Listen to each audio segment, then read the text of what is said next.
Just the 1, 2, 3, 4. I declare the more. Oh no! 3, 4, 5, 6, 7, 8. One of them being vegan, right? Yes. So Chase Field, I don't know if you've seen this. They're selling a Royal Rumble burger. Have you seen this thing? Julia Chambers has dedicated her life to sports, including wrestling, track and field, cross country, and now football. And she says in the past, she always had a feeling she wanted to try out for football, but it was other people's opinions that held her back. The National High School Rodeo Association has been around since 1949 and has steadily seen an increase in its numbers over the years, especially this season with the season opener this weekend in Payson with about 300 contestants.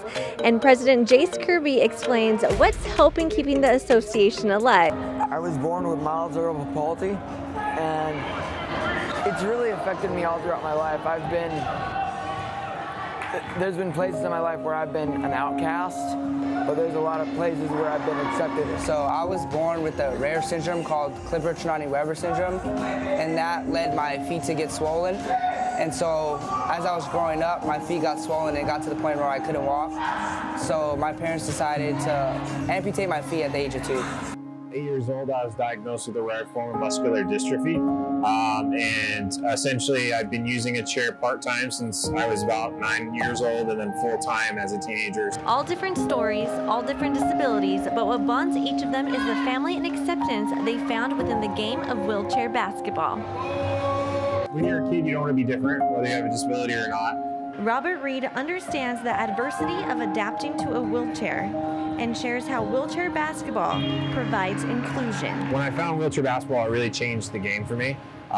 It made it so that I had an outlet, and I always kind of felt like I wasn't like the other kids, and when I was able to play sports, it made me feel like I was just like they are. 14 years later, Robert Reed is now head coach of Varsity 360, a youth wheelchair basketball team at Ability 360 in Phoenix. Inside these walls are where players from the ages of 12 until they graduate high school can compete not only against their peers, but against their inner struggles.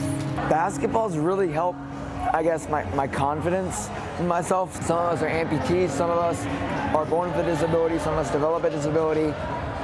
It's all different, and we're all a family. The camaraderie of just wheelchair sports and adaptive athletics as a whole is something I love because we're all there for each other, we're all there to compete, but in the end, we're all family and friends. There are more opportunities that come from youth wheelchair basketball, like the chance to be a college athlete, something Hernandez himself didn't know could happen, but is now attending the University of Arizona on a sports scholarship and a part of their wheelchair basketball team. Like I was just talking to earlier, one of the players, he wants to go to college to play wheelchair basketball. And he was asking me questions. I just told him, you gotta put in the work. Another youth career will be coming to an end this season, and although Hagen Cakes doesn't know what's next, he says this. I want our team to have that family dynamic no matter who's on the team. And if you're hesitant to be a part of an adaptive sports team, just don't be afraid. There's many resources out there for disabled people. I know Ability 360 is here to help you wherever you're from. I know there's resources out there to help you. In Phoenix, Serina Perez, Cronkite Sports Report.